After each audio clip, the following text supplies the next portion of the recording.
السلام عليكم ورحمة الله وبركاته. أهلا بيكم في قناة سكتشي. معكم محمد السمان، ويلا بينا نبدأ الفيديو على طول. بص كده، اللي انت شايفه ده هو مجرد مثال لاستخدام الريجيد بودي والريجيد بودي كونسترين. عد معايا بقى الباقي كمان، وكمان الكلوز افكت، ومعاهم الفيلد فورس. كل ده احنا استخدمناه عشان نعمل شكل البندول، وده مش مجرد شكل بندول. بص كده، هتلاقي الكيوب ده بيتحرك، ولكن حركة الكرة الحمراء دي مش منتظمة، يعني هي بتتحرك حركة حرة. طب ايه اللي بيأثر عليها؟ القوة اللي خارجة أو قوة المجال اللي خارجة من المكعب الأزرق ده. طيب الشكل الأخضر ده لازمته ايه؟ هو مجرد بس شكل، ولكن احنا محطينه زيادة كده عشان الكورة دي من غير الحبل. أنا هوريكم إن شاء الله في الفيديو بالتفصيل. الكورة من غير الحبل دي، من غير الحبل ده الأسود ده، ما تخرجش بره الفريم اللي هو الأخضر ده. طيب تعالى بقى نبدأ كده ونشوف احنا عملنا كل ده ازاي. يلا بينا. أول حاجة نبتدي بيها إن احنا هنضيف الشكل بتاع الكيرف اللي هو هيتحرك عليه المكعب بتاعنا.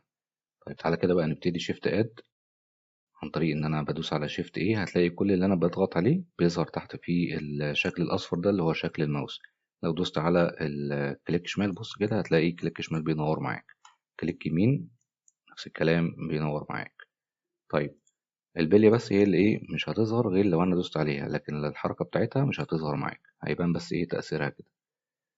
طيب انا كده ايه هبتدي الواي. بص كده على فوق على اليمين هتلاقي الواي على ناحية اليمين، والاكس هو ايه اللي في الوش، والزد ايه فوق.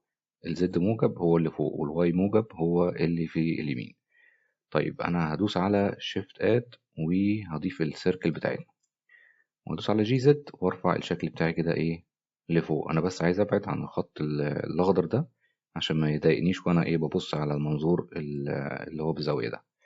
طيب نرجع تاني كده للاكس، وهكبر بقى الشكل بتاعي زي ما انا عايز. فخلينا احنا ايه كده مثلا، ونشوف الابعاد دي بتاعتنا قد ايه كده بالمنظر ده. هنروح على، انا بدوس على الان عشان القايمة اللي ظهرت على اليمين دي تظهر معايا، وهطلع لحد الايتم فوق، وهبص كده الاقي ان انا ايه 15 متر. طبعا 15 متر يعني مش هيفرق معانا لان احنا مش هنطبع ولا هنعمل اي حاجة، ولكن اللي ظهر معانا لما احنا عملنا سكيل اب، بص كده ايه الفروقات دي بانت معانا. هنبص من فوق هتلاقي ان في الزاوية دي بدأت تظهر معانا، لان احنا مش مكترين السيجمنتس او مش مكترين التفاصيل بتاعة السيركل بتاعتنا. فهنعمل كنترول زد مرتين ونبتدي نضيف سيركل تاني.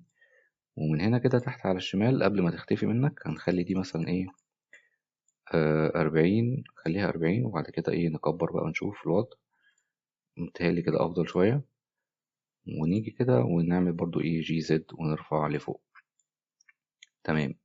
لحد دلوقتي ده شكل عادي جدا مفهوش أي حاجة، مجرد مش عادية يعني. ده اسمه مش كيرف يعني، عشان بس ايه ما نتلخبطش مع بعض. بص كده تحت على اليمين هتلاقي دي الشكل بتاع الداتا، الرمز ده بتاع الداتا بتاع المش. طيب ده معناه ايه؟ معناه ان انا لو جيت هنا عند الاوبجكت وانا مختار الشكل ده فوق كده، ونزلت لحد كونفرت، وقلت له كونفرت يعني غير او حول لي المش الموجوده لكيرف. بص بقى انت على الشكل اللي على اليمين اللي انا كنت بشاور عليه الاخضر ده، بص اتغير ازاي بقى ايه الداتا بس، ولكن الخاصه بالكيرف. فده كده ما بقاش مش بقى كيرف، فواخد الخصائص بتاعه الكيرف. طيب انا مش هتكلم بقى بالتفصيل اكتر في الحاجات دي، عشان يبقى احنا معانا الناس اللي هي اوريدي عندها فكره عن البلندر، يعني ما نضيعش الوقت بتاعها. لكن لو انت بيجنر، اعتقد ان انت هتحتاج ان انت تتفرج على فيديوهات اكتر على القناة عشان تعرف احنا بنعمل ايه. ولكن برضه انا هحاول على قد ما اقدر ان انا اوضح التفاصيل دي، ولكن باختصار شوية.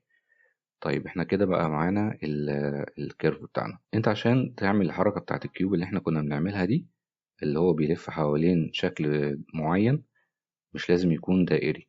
لازم يبقى انت معاك الشكل ده اللي هو الدائري ده عبارة عن كيرف، ولكن ما ينفعش ان انت تعمله على مش.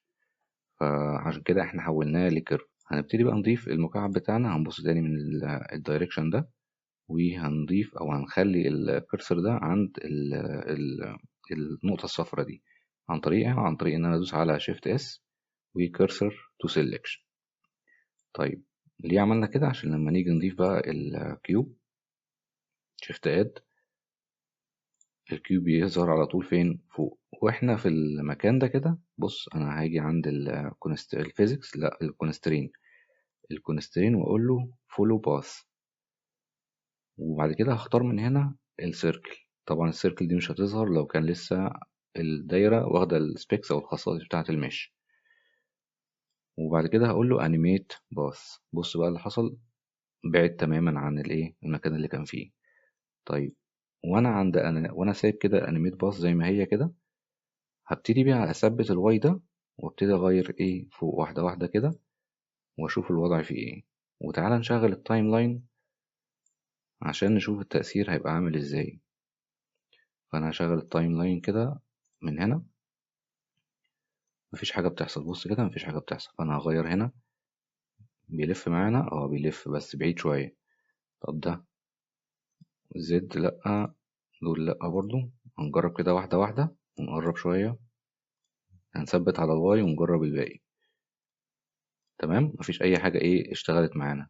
طيب، أنا عملت الكلام ده ليه؟ عشان أقول لك على المشكلة فين بالظبط. هنشيل بقى الكلام ده وهنيجي ندوس على الإن. الحاجات دي بتلخبط دايما، فعشان كده أنا وريتك بس إيه المشكلة دي، لأن أنت المشكلة دي أنت كده كده هتقع فيها كده كده. فتعالى بقى نبص على المشكلة فين بالظبط. هندوس على الإن واحنا مختارين المكعب ده، وهتلاقي بص كده اللوكيشن واخد رقم، واخد فاليو، واخد قيمة اللي هي ال7.3. وده المفروض ما يحصلش، لازم كلهم يبقوا زيرو زي بعض، زي الروتيشن بالظبط لازم يبقوا زيرو. ونفس الكلام على السكيل. الدايمنشن مش مهم. طب انا عشان اظبط الكلام ده محتاج ان انا اعمل ايه؟ اجي كده وانا واقف على المكعب وادوس على كنترول A، تمام، اللي هي كنترول ابلاي، واقول له اللوكيشن، اختار اللوكيشن واقول له ابلاي على اللوكيشن. دي اول حاجة. طيب بالنسبة بقى للدايرة دي نفس الكلام، فهاجي برضه اقول له كنترول ابلاي اللوكيشن. والسكيل برضه واخد بالك، بص واخد فاليو، هي زي بعض بس انا عايز اخليها كلها وحيد بالمنظر ده، فاعمل كنترول ابلاي. تعالى بقى ايه نشوف المشكلة بتاعتنا دي اختفت ولا لأ، وهنشوف لو ما اختفتش هنصلحها ازاي. اختار بقى المكعب بتاعي واجي كده على الاد اوبجكت كونسترين اللي احنا جبناها منين، جبناها من هنا. بص كده هتلاقي ان في زي سير او مسار معين اللي هو اكنه سير يعني. ماشي، ونختار الفولو باث، وهنختار من هنا برضو زي ما عملنا المرة اللي فاتت. الوضع اتحسن شوية، تمام. بص كده احنا ايه، مفيش مشكلة في السكيل حتى الآن، ولا اللوكيشن ولا الكلام ده. طيب، فتعالى بقى نشغل الانيميشن. هتلاقي ان هو خلاص بقى بيتحرك فعلا مظبوط اهو، زي ما انت شايف كده. طيب، عايز تجرب بقى تاني كده وتشوف في حاجة من دي هتظبط معاك ولا لأ؟ جرب.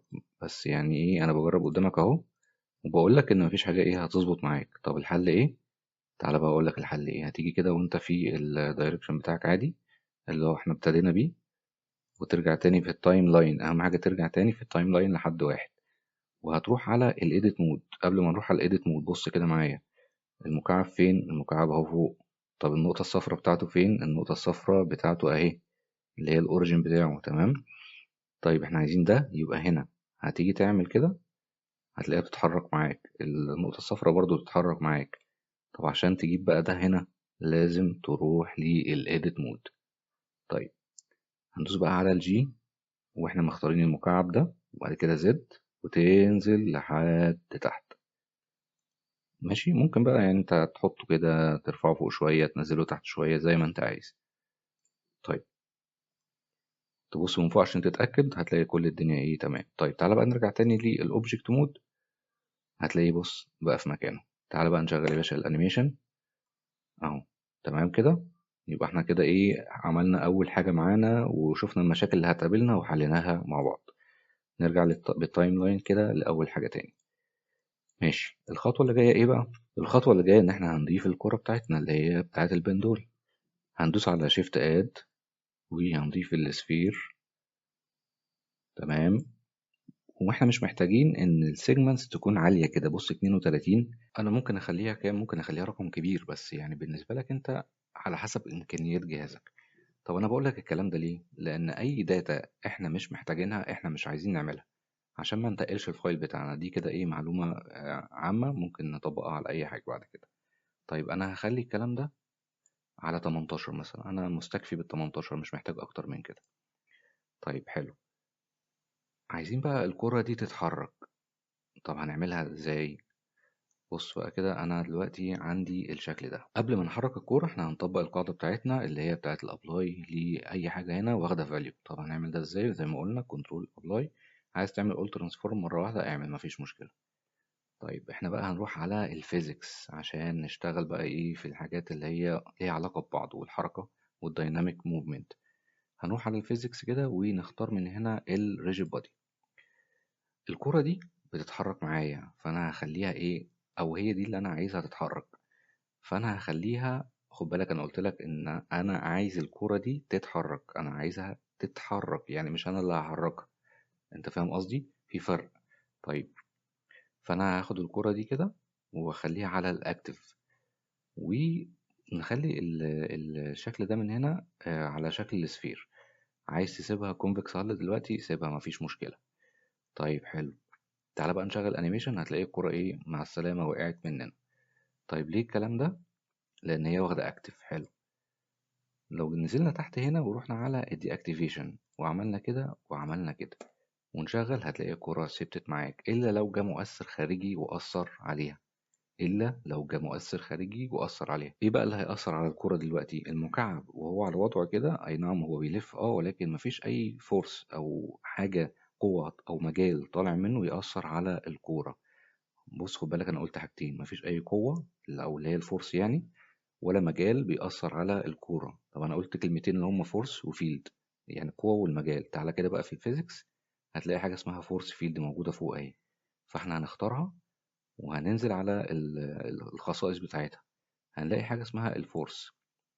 طيب ليه بقولك هنلاقي حاجة اسمها الفورس؟ عشان في حاجات تانية كتيرة جدا زي ما انت شايف، منها التشارج ومنها الدراج ومنها الفورتكس والويند كمان، ودي حاجة مهمة جدا. فاحنا هنشتغل دلوقتي على الفورس، والشيب هنخليه بوينت زي ما هو كده. تمام، تعالى بقى نشغل ونشوف التأثير. لسه مفيش تأثير. تمام اوكي. فاحنا محتاجين ايه؟ محتاجين نغير شوية سبيكس كده عشان نوصل للمواصفات المناسبة اللي عندها الفيلد دي هتأثر على الكورة، ولسبب ما انا معرفوش حتى الآن. بص كده بلندر بيخليك ان انت تعمل اكتيفيشن لحاجة اسمها الابزوربشن او الجرافيتيشن. يعني سيبك من الترجمة بتاعتهم دلوقتي. absorption يعني امتصاص أو امتزاج، والجرافيتيشن يعني التجاذب أو الجاذبية. ما علينا من المسميات، سيبك منها. لازم يعني تعمل كده وتعملها وتشيلها تشيلها وتحطها تاني، بس معرفش ليه يعني بلندر فيه البج ده. وتشغل هتلاقي فعلا الكرة اتحركت معاك. هي الكرة ما وقعتش، الكرة اتحركت بسبب المجال اللي خارج من المكعب، وبعد كده خرجت من دايرة تأثيره. خرجت من دايرة تأثيره فنزلت لتحت. طيب احنا عشان نظبط اللقطة دي محتاجين نربط الاتنين ببعض. يعني تقول للكرة دي ان هي تتحرك في رينج او مدى معين من الحركة. عشان تعمل ده هتعمل ايه؟ رينج معين. يعني ايه معين؟ يعني فيها محكمة، كونسترين.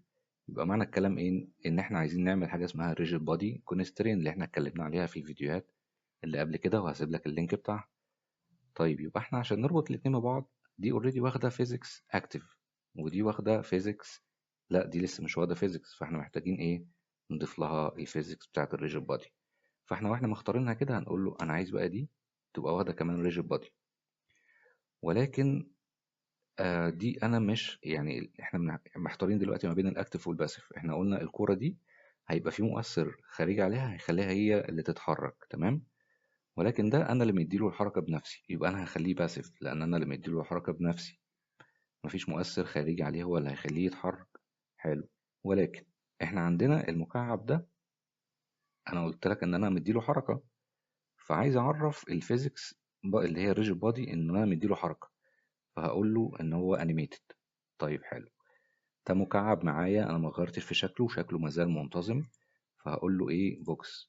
اذروايز او الا لو هو انا مغير في شكله بقى شكل غير منتظم او غير متعارف عليه، اللي هو ولا سلندر ولا، بص كده هتلاقي في سلندر معانا اهي، او كون اللي هو القمع، سفير، بوكس، وهكذا. فلو هو شكل مش منتظم انا اللي مشكله هديله مش. طيب دي معلومه على السريع كده احنا برضو اتكلمنا فيها في التفصيل في الدروس اللي فاتت.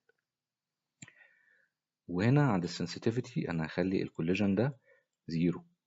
الكوليجن معناه ايه؟ ان يعني خلينا ما نتكلمش عليها دلوقتي افضل، طيب عشان ما نضيعش وقت كتير. واحنا اوريدي اتكلمنا عليها في اماكن تانية او في فيديوهات تانية.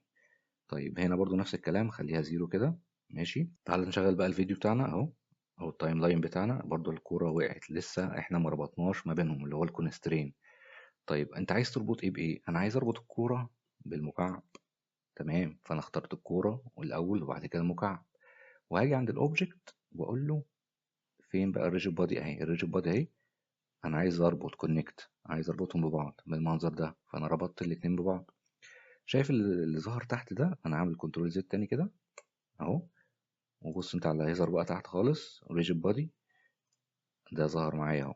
حلو، ده الربط ما بين الاتنين ببعض. وهشغل كده الانيميشن. بص بقى الحركة، الكورة ما وقعتش ولكن ايه، ما زالت مرتبطة بالمكعب. فين بقى المدى بتاع الربط اللي ما بينهم؟ في مكان ما او مكان معين او مدى معين، اللي هي عليه دلوقتي. طب احنا عايزين نغيره، محتاجين نغيره. هنعمل ايه؟ هنشتغل على الشكل الجديد ده. مبدئيا انا هرفعه لفوق كده بالمنظر ده، هشغل اشوف تأثيره. تمام، واكبره عشان يبان معايا وانتوا برضو تشوفوه. طيب انا مختاره اهو، وانا في الفيزيكس ظهر معايا الريجيد بادي كونسترين، ولكن واخد فيكسد باي ديفولت كده، هو واخد فيكسد. عشان كده انت هتلاقي المكعب والكورة حركتهم او الحركة اللي ما بينهم ثابتة. ده بيتحرك ده على مسافة متر، من المتر ده ثابت ما بين المكعب والدايرة، ايا كان بقى المكعب مكانه فين. يبقى ده الفيكس. انا مش عايز كده، انا عايز حاجة اسمها جينيريك سبرينج مثلا او بوينت. خلينا كده نجرب البوينت.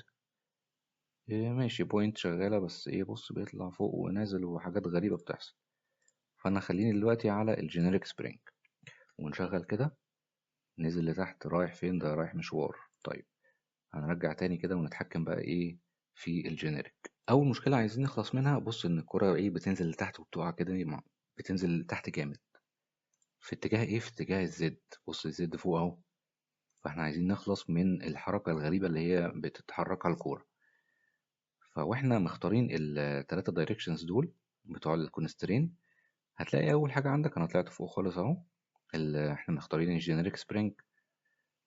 اول حاجه في حاجه اسمها الليميت. الليميت ده يعني حدود الحركه بتاعه الايه، الجسم نفسه. الجزء اللي فوق ده خاص بص انا هقفلها عشان تشوف الباقي اهو. انا قفلت كله. فانت عندك حاجتين، الليميت اهي، وسيبك من الاوبجكت والاوفر رايد دي دلوقتي. وتاني حاجه اللي احنا عايزين نتكلم عليها السبرينج. فاحنا الليميت دي خاصه بالاوبجكت نفسه او الكره نفسها، كحركتها نفسها، المدى بتاعها ممكن يوصل لفين. فاحنا دلوقتي عندنا حاجة اسمها الزاوية بتاعت الأوبجكت، واللينير أو اللي هو الحركة بقى في اتجاه إيه، الحركة في اتجاه الإكس أو الواي أو الزد يعني. تمام. طيب احنا دلوقتي عندنا الزد أهو واخد متر، أو مش متأكتف أصلا، فاحنا هنأكتفه كده وهنخليه الاتنين 0. ودول هنأكتفهم عشان أقول له إن الرينج بتاعك من -1 لواحد في اتجاه الإكس، والواي في -1 برضو وواحد. ونشغل كده ونشوف التأثير. بص كده خلاص الزد ايه، خلصنا من الحركة بتاعته.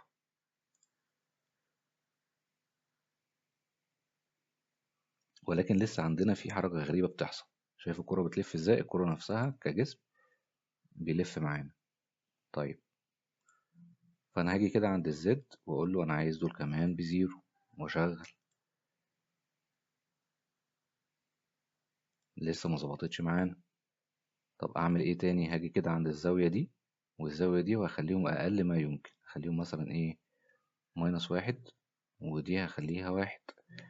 وهنا هخلي دي -1 ودي هخليها 1. وتعالى نجرب كده، نشغل ونشوف. تمام، حلو زي الفل. نشغل تاني. احنا كده مشغلين بالعكس. طيب نشغل تاني كده مظبوط.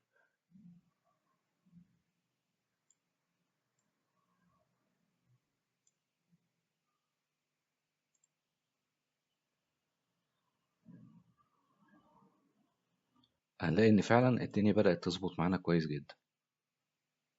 تمام. طيب بص كده، احنا عندنا مشكلة دلوقتي عايزين نحلها.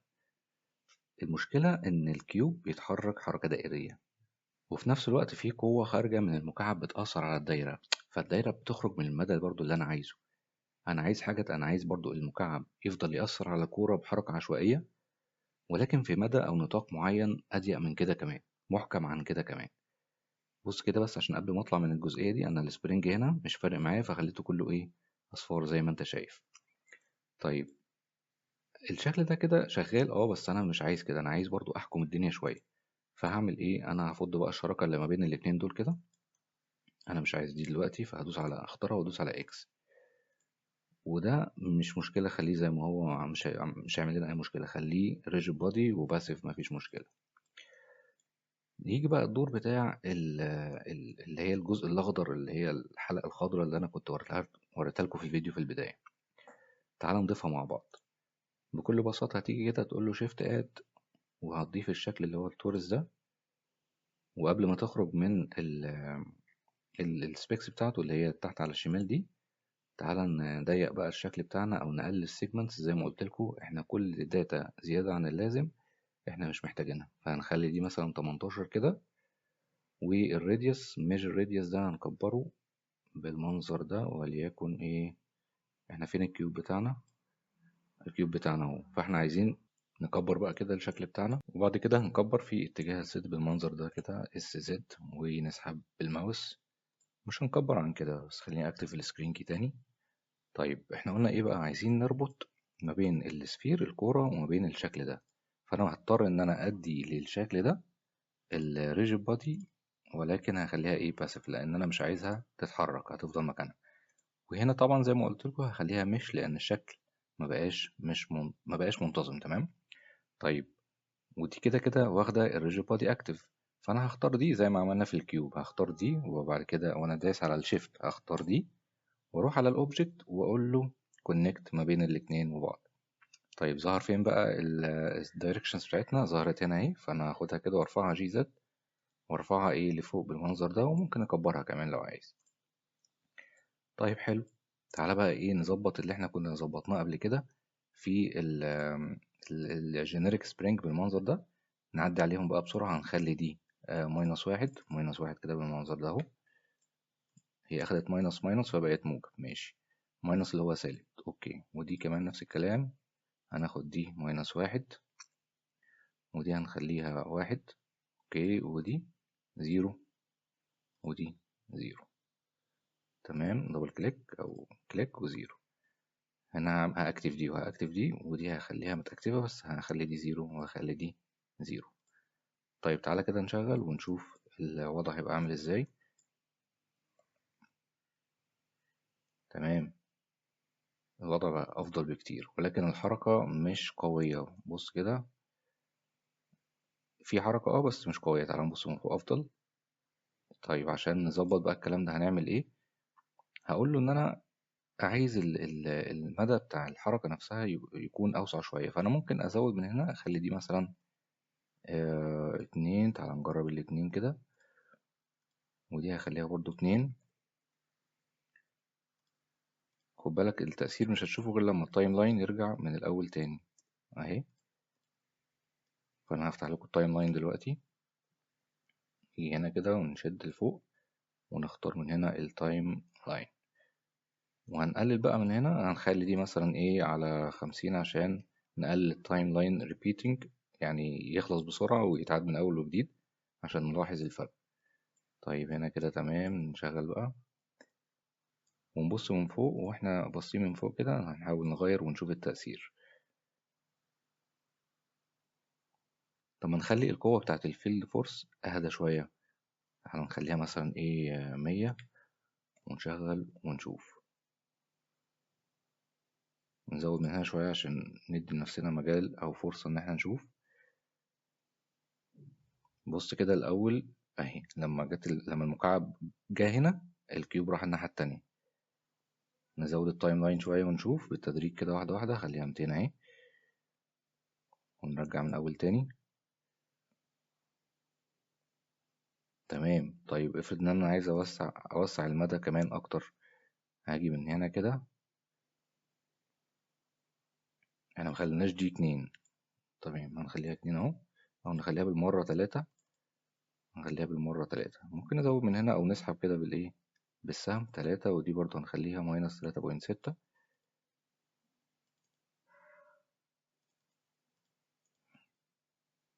وهنا نفس الكلام.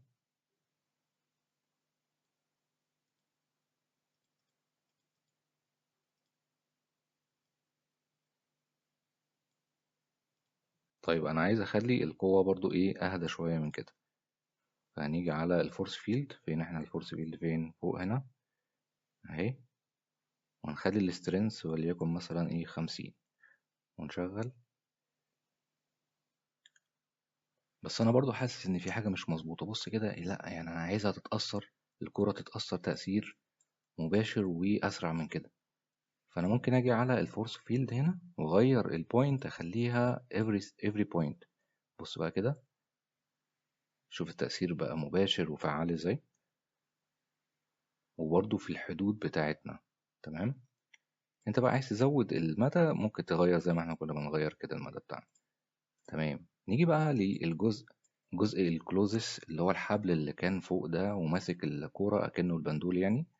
تعالى بقى نعمله مع بعض كده بسهولة. ولكن عشان نعمله أنا عايز أفهمك إزاي أصلا الفكرة نفسها في إيه. يعني عايز أفهمك إزاي الفكرة بتشتغل. فأنا هاجي كده وأقول له إيه، أنا عايز بلين عادي جدا مفيش مشكلة. هدوس بس على الشيفت والرايت كليك أو كليك يمين عشان يجيب لي الكرسر هنا. وانزل التايم لاين دلوقتي انا مش محتاجه. جوين داون. تمام. وهزوم كده من هنا واقول له شيفت اد، وضيف لي هنا بلين عادي جدا مفهوش اي حاجه. وكبره يا باشا وي ار على الواي دايركشن بزاويه 90. طيب هو كده بالمشقلب ولا معدول؟ تعال اقول لك، الباك فيس كالينج متاكتف، فهو كده مظبوط. ماشي. خلينا بقى ايه نروح للإيديت مود ونديله سب ديفيجنز. عن طريق ايه؟ عن طريق ان انا هقف بس كده بالماوس هنا وادوس على كنترول ار. تمام. هيظهر الماوس، هيظهر الخط الاصفر ده من الماوس. هحرك البلية كده لفوق لحد ما يحصل عندي ايه القطاعات الكتيرة دي وادوس دبل كليك. ماشي. تاني شيفت ار وحرك بالبلية لفوق لحد ما تلاقي برضو ايه العدد زاد كده، تدوس دبل كليك. انا بقول لك ايه تدوس دبل كليك عشان لو دوست كليك واحدة بس هيبقى عندك حرية تحريك الايه الايدجز ديت في أماكن مختلفة. تعالى كده كنترول زد أهي، كنترول ار والبلية. هدوس كليك واحدة بص. فأنت إيه لازم تدوس إيه كمان كليك. ماشي. طيب وبعد كده إيه بقى يا باشا؟ إحنا عايزين بقى ندي لده الكلوز افكت. هفهمك بس الدنيا فيها إيه. بس قبل ما أروح للكلوز افكت تعالى كده هنعمل إيديت. أو بلاش، خلينا في الأوبجكت مود عشان تشوف الفرق. وإحنا في فيزيكس هتروح عند الكلوز أهي. تمام. ومن هنا مثلا التلات نقط دول هتخلي الكلوز هتختار ايه مثلا وليكن الكتب، اي حاجة. طيب حلو جدا. بعد ما ندينا بقى البلين ده الكلوز افكت واخترنا من هنا مثلا على سبيل المثال الليزر او اللي هو الجلد او الرابر، المطاط يعني. خلينا بقى ايه نشغل الانيميشن كده. بص الشكل بقى عامل ازاي، بيتحرك ازاي، كله بيتحرك معايا. تمام. طب انا عايز اغير الموضوع ده. هنحل المشكلة دي بقى ازاي؟ تعالى اقول لك بقى ازاي هنحلها. هنروح على الايديت مود. تمام. نروح على الايديت مود كده بالمنظر ده. ونختار من فوق على الشمال كده الفيرتكس او الفيرتسيز، مجموعة الفيرتسيز اللي فوق دي بالمنظر ده. وهقول له، او خلينا ناخد كمان المجموعة اللي تحتها عشان الفرق يبان معانا. واجي كده على اليمين تحت عند الداتا دي واقول له انا عايز مجموعة، يعني تختار لي المجموعة دي. او يعني لما ادوس على البلاس دي كده بالمنظر ده الزائد كمان واحدة ماشي، مش محتاجين كمان واحدة، هناخد بس دي لوحدها. هنقول له ايه بقى؟ هنقول له خد المجموعة دي اللي انا مختارها وحطها لي في جروب او في مجموعة. وهندوس على assign بالمنظر ده. طيب هنتأكد ازاي ان هو عمل لها assign؟ تعالى ندوس بره كده ونعمل دي select.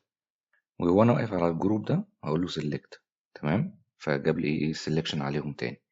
طب انا عملت الكلام ده ليه؟ عشان لما اجي بقى كده اروح للايديت مود او الاوبجكت مود وبعد كده نروح على الفيزيكس وكلوزس. هنزل تحت كده شوية والاقي حاجة اسمها شيب اهي تحت كده موجودة اهي، وتقول له انا عايز التأثير بتاع الكلوزيس يبقى على المجموعة دي كلها ما عدا الجروب اللي انا عملت عليه سيلكشن من شوية. تعالى بقى نشغل انيميشن ونشوف الدنيا بقت عاملة ازاي. بص كده كله بيتحرك وكله بقى واخد التأثير بتاع الكلوزيس ما عدا المجموعة اللي انا اخترتها. وبالطريقة دي انا قدرت ان انا اخلي الشكل بتاعي ما يتحركش كله وينزل لتحت. طبعا الشكل مش واخد الكلوز افكت بشكل مثالي عشان لسه في شوية سبيكس او شوية تظبيطات كده محتاجين نعملها، بس الى حد ما الشكل كويس. عايز يبقى انعم شوية، انت هتعمل كل اللي انت هتعمله ان انت هتقسم تقسيمات اكتر من اللي احنا مقسمينها. طيب انا ليه شرحت لك الموضوع ده؟ ليه بقى؟ لان احنا لما نيجي نشغل او نعمل الحبل اللي هو ماسك الكورة، الحبل لو كنا عملناه بالطريقة العادية من غير ما نحدد المجموعات دي كان الحبل كله هيقع مننا لتحت. فأنا دلوقتي شرحت لك إيه الطريقة والحل اللي إحنا هنطبقه على الحبل عشان ما يقعش مننا. تعالى بقى نطبق نفس الكلام، ولكن بص كده أنا دلوقتي الحبل من فوق ثابت أو قطعة القماش دي من فوق ثابتة. طبعا عايز قطعة القماش برضو من تحت تبقى ثابتة. هنعمل إيه؟ هنيجي برضو نحدد المجموعة اللي تحت زي ما عملنا في المجموعة اللي فوق. تمام. طيب لو أنا عملت كده شغلت كده بالمنظر ده، تعالى بس نرجع كده إيه في الأوبجكت مود تاني، نروح للأوبجكت مود أهو ونشغل، وانا ايه ماسك البتاع ده القماشة دي هحرك. بص كده بيتحرك معايا ازاي، بس طبعا عشان الجهاز تقيل شوية. نفس الكلام هنعمله في القماشة، انا بحرك من المجموعة اللي فوق اهي حركة بسيطة اهي شايفها تمام. نفس الكلام انا هعمله في الحبل. انت كده فهمت الفكرة خلاص المفروض. فهنشيل بقى الكلام ده كله مش عايزينه، وتعالى بقى نعمل الحبل بتاعنا. طيب عشان نعمل الحبل احنا مش عشان نشوف كويس بس هنشيل البتاع دي، هنعمل لها هايد عن طريق ان احنا ندوس على حرف الاتش ونشتغل بقى ايه براحتنا.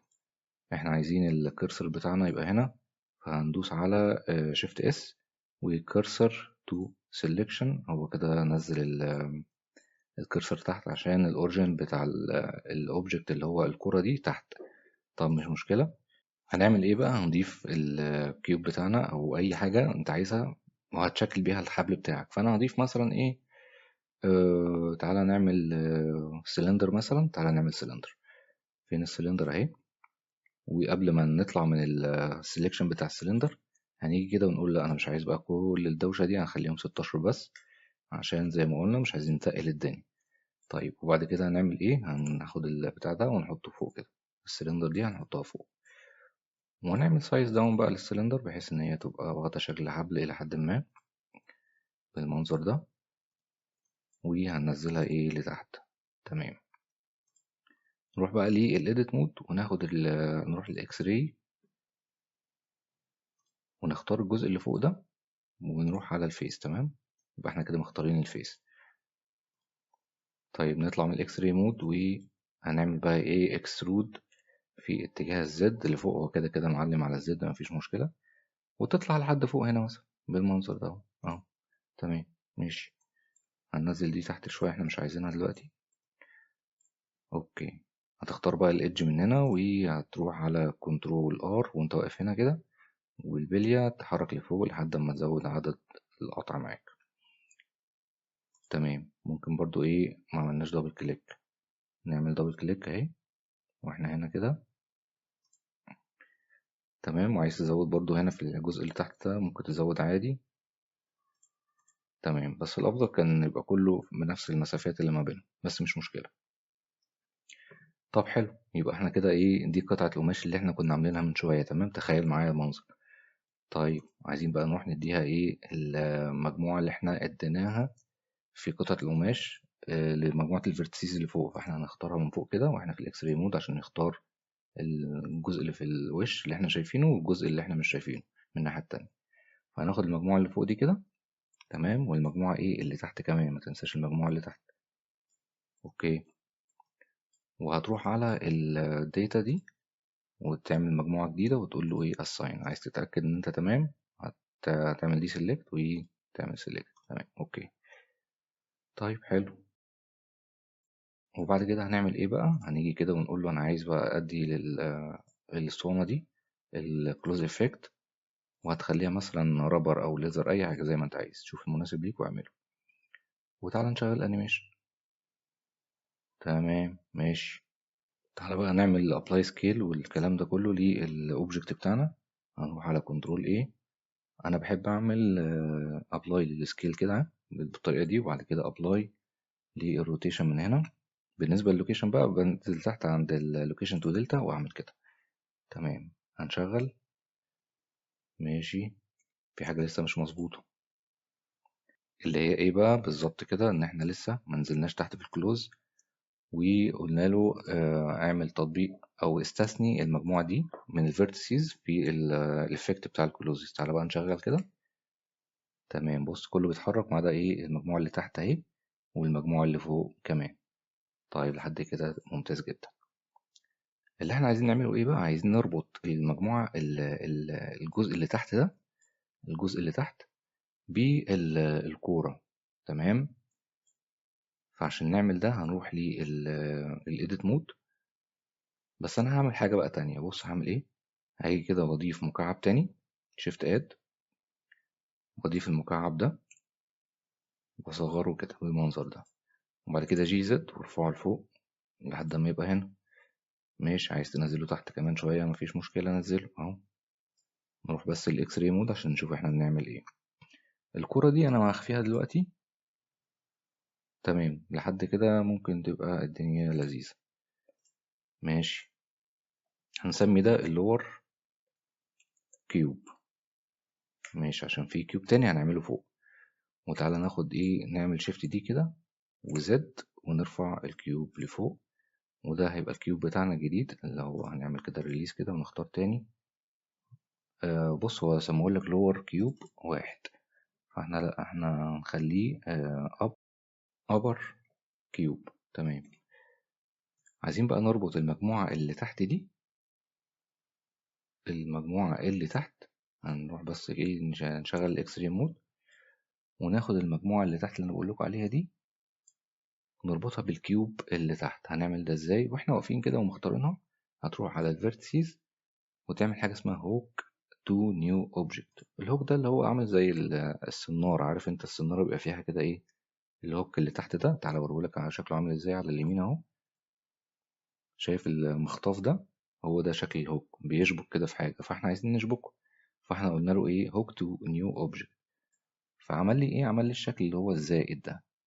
طيب الشكل الزائد ده انا ممكن اغيره. عايز ازاي بقى؟ ده الموديفاير اللي اسمه الهوك. فانا بدل ما اختار الامبتي، لا انا هشيل دي كده واختار الجزء ده اللي مش عارف اسمه ايه ده، الحقنه دي ولا اسمها ايه. واجي هنا عند زي البيكر كده اللي هو الكالر بيكر بتاع الفوتوشوب، واجي هنا كده واقول له ايه؟ انا عايز اللي هو كيوب، او اختاره انا بنفسي بالطريقه دي. تمام ماشي. يبقى احنا كده ربطنا المجموعه اللي تحت دي بالكيوب. ماشي. الكيوب اللي تحت نفس الكلام هنعمله فوق.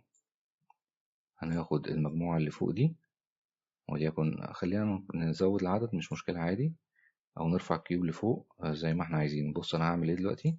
هدوس على الت كيوب بدل ما اروح للاوبجكت مود وارجع تاني، لا انا وانا واقف في الايديت مود هدوس على الت كيوب وانا واقف بالماوس على المكعب هينور معاك. تمام ماشي.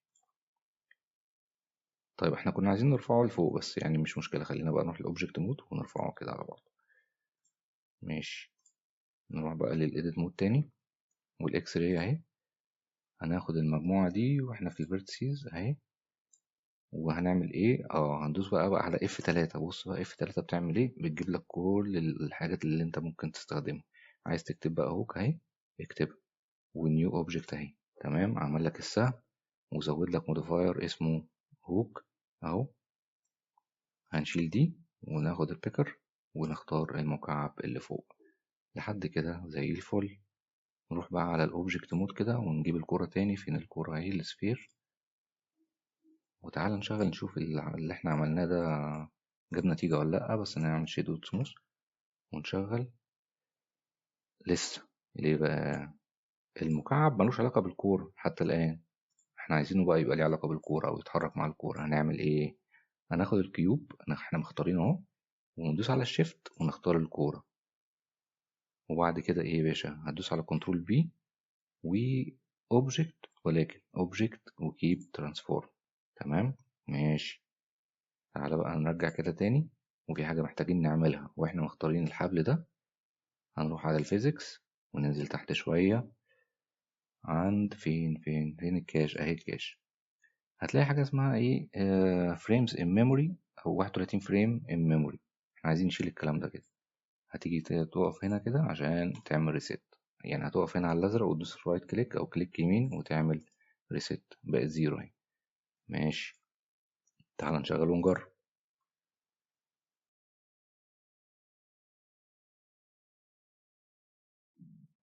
هنشغل تاني كده، بص كده معايا، انا هشغل تاني اهو.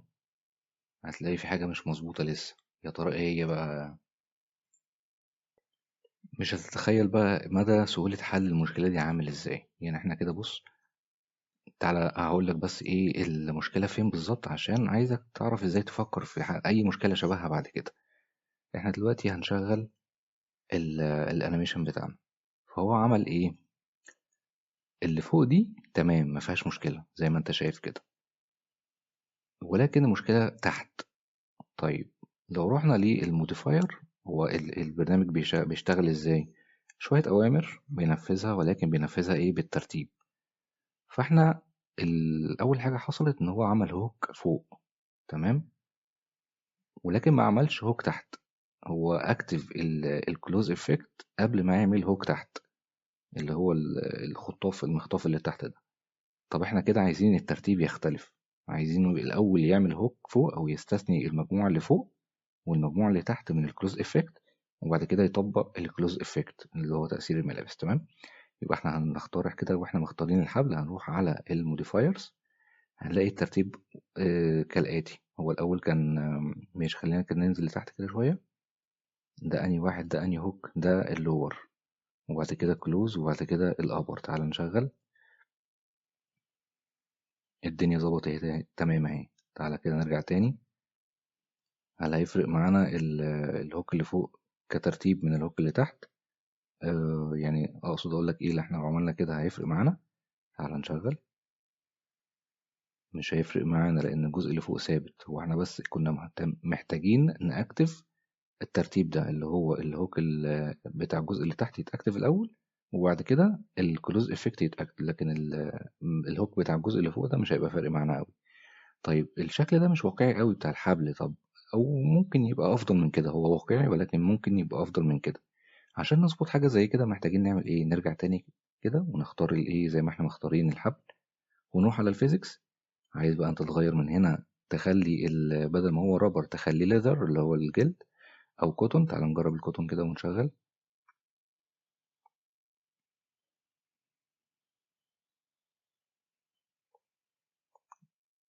هتلاقي الدنيا بقت مختلفة تماما معاك، او بقت افضل، او يعني زي ما انت عايز بقى. انت عايز تظبطها على الطريقة دي ظبطها، عايز تختار نوع تاني من الكلوزس ظبطها، شوف اللي يناسبك ايه وظبطها على اساسه.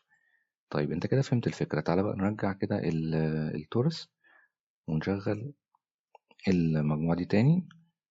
وكل اللي احنا هنعمله بعد كده ان احنا هنديها ايه، هنديها coloring بس مش اكتر. فهتروح كده عند الكالر ده، وهتيجي عند الماتيريال، تزود ماتيريال من هنا كده وتعمل نيو، ونغير مثلا اللون من هنا نخليه وليكن اخضر كده. الكرة دي نعمل مثلا ماتيريال جديدة اهي، منين؟ من هنا. ونخليها وليكن مثلا ازرق، اي الوان. الحبل ده هنخليه اسود مثلا او رمادي، نيو. ونخليه رمادي مثلا كده. الكيوب اللي فوق انا هنديله نفس الماتيريال اللي احنا استخدمناها للكيوب التاني وليكن الاخضر اهو. التورس، شكل التورس ده هنخليه نيو، ونخلي اللون من هنا مثلا ايه اصفر بالمنظر ده. تمام.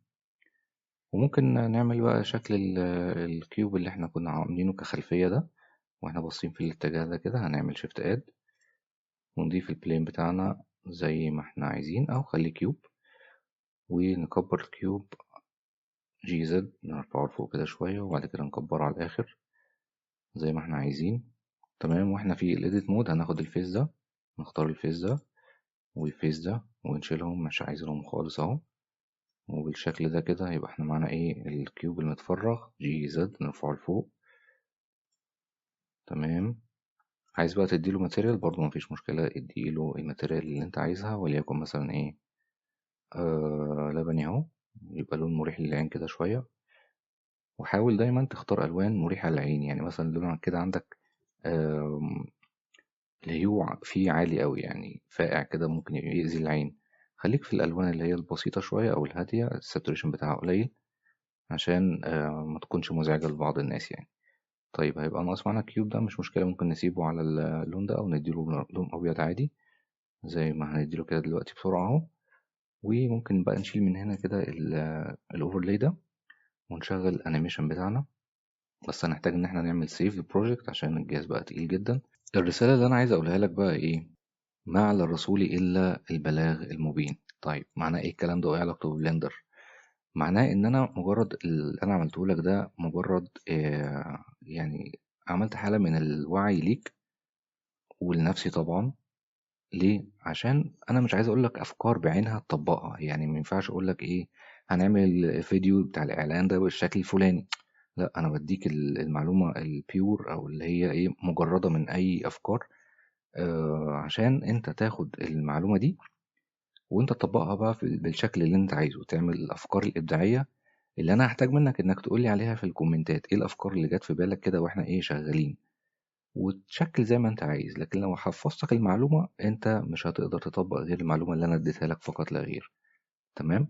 لو عايز الفيديو بتاعك يشتغل بشكل أسرع، أنت كل اللي أنت هتعمله إن أنت هتروح على الscene وهتروح عند الrigid body world في الscene ديّة اللي أنا مشاور عليها وتعمل bake.